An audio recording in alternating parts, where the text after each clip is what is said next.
Definitely, VP Sara doesn't need anymore an attack dog. Hindi na po kailangan ng isang attack dog. So, you know what I mean, gobyerno. When we dream of a better world where governments truly serve the people, we start by opening doors to trust, to transparency, to collaboration. This is proof that when we act with purpose, governance becomes not just a duty, but a bridge between the government and the people. Vice Presidente. Hindi naman po siguro din kasama sa mandato ng presidente na laging personal trip or nagbabakasyon. Hindi po natin siya hinahanapan ng anumang trabaho. Huwag na lang po niyang pintasan ang pamahalaan dahil ang Pangulo nagtatrabaho. Huwag niya po sanang parang ipangalandakan sa buong mundo na ang Pangulo ay walang direksyon. Magandang araw man na kanyang press corps. Walang kulay ng politika ang paglilingkod sa bayan. Muling binigyang katiyakan ni Pangulong Ferdinand R. Marcos Jr. ang mga local government officials sa patuloy na suporta ng national government sa lahat ng mga programa ng lokal na pamahalaan.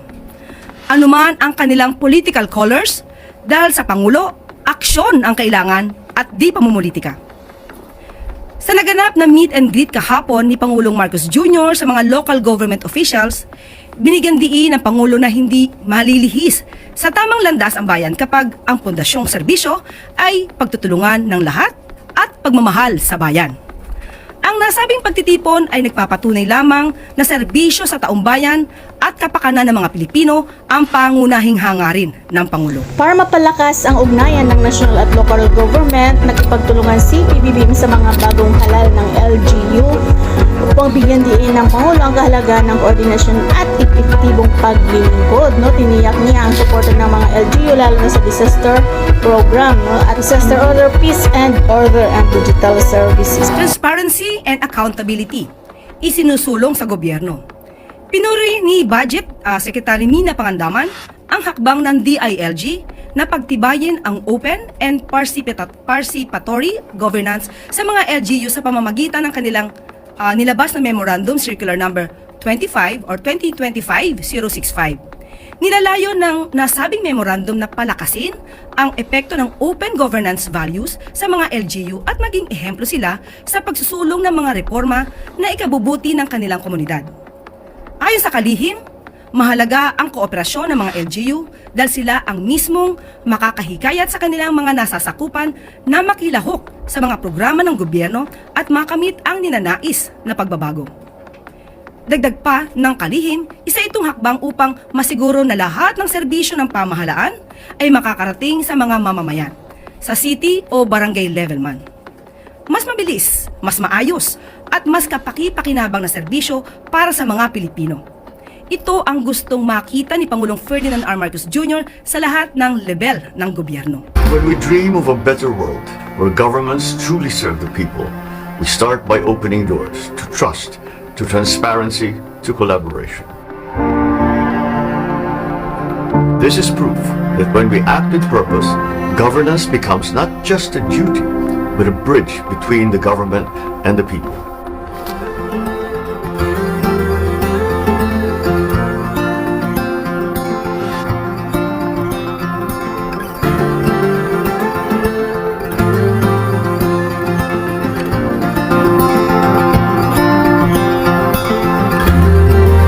Tumaas po ang approval rating ng Pangulo, maganda pong balita yan. Pero katulad na po na sinabi natin, hindi po tayo dapat nagre-rely lamang sa mga survey. Good news, bad news, kung ito man ay tumaas o bumaba ang approval rating ng Pangulo. Bakit? Dahil ang nais lamang po ng Pangulo ay magtrabaho. Hindi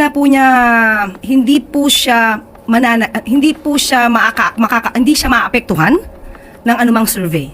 So, maganda po kung tumaas, kung bumaba, syempre hindi maganda. Pero still, hindi po siya maapektuhan ng anumang numero patungkol sa survey dahil trabaho lamang po ang nais ng Pangulo para sa bansa at para sa taong bayan. Ang mga ganitong data, paano po ba ito nakakatulong din bukod po sa peace and order natin sa issue pong pang-ekonomiya and investment? Kapag ka po kasi nakita po ng karatig bansa, ng ibang mga foreign nationals na ang bansa natin ay tahimik naman pala, at ang hindi naman yung nakikita lagi nila na medyo negatibo sa mga news, mas makakaakit po tayo ng mga turista papunta sa ating bansa at ito po ay makakapag-generate ng income at at the same time makakapag-generate din po ng investment. So, pagpupursigihin po talaga ng pamahalaan na mas pagandahin pa po ang tungkol sa kagandahan at katahimikan ng bansa. Last two reporters, Maricel Halili, News 5. Yusek, magandang tanghali.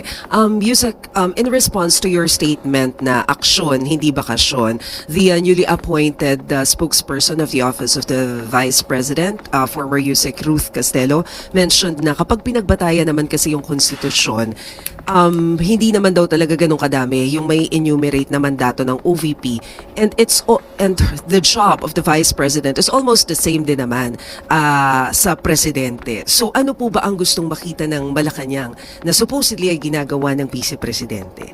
Hindi naman po siguro din kasama sa mandato ng Presidente na laging personal trip or nagbabakasyon. Hindi po natin siya hinahanapan ng anumang trabaho. Huwag na lang po niyang pintasan ang pamahalaan dahil ang Pangulo nagtatrabaho. Huwag niya po sanang parang ipangalandakan sa buong mundo na ang Pangulo ay walang direksyon. Dahil makikita po natin kung saan patungo ang gobyernong ito, kung paano magtrabaho ang Pangulo, lahat halos ay tinutulungan.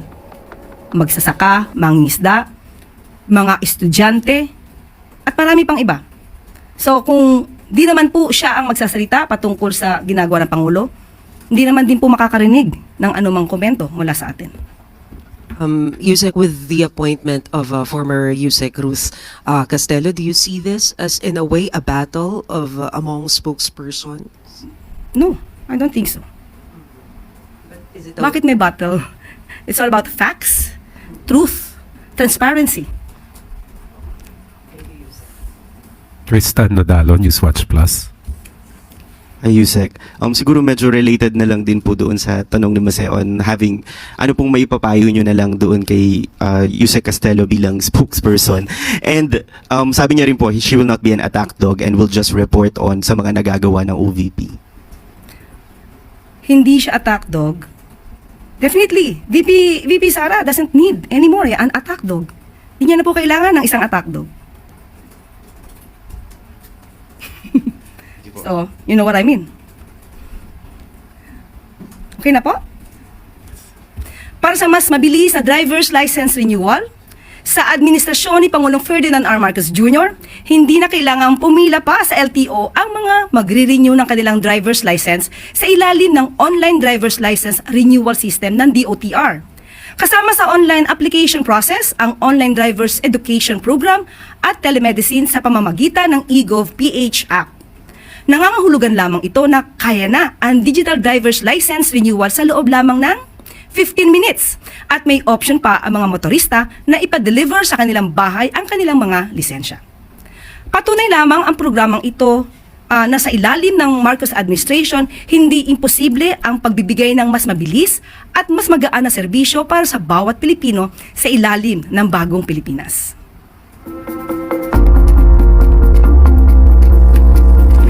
Nating iwasan yung mga paulit-ulit na requisitos, paulit-ulit na steps na minsan nagiging sanhi din ng korupsyon.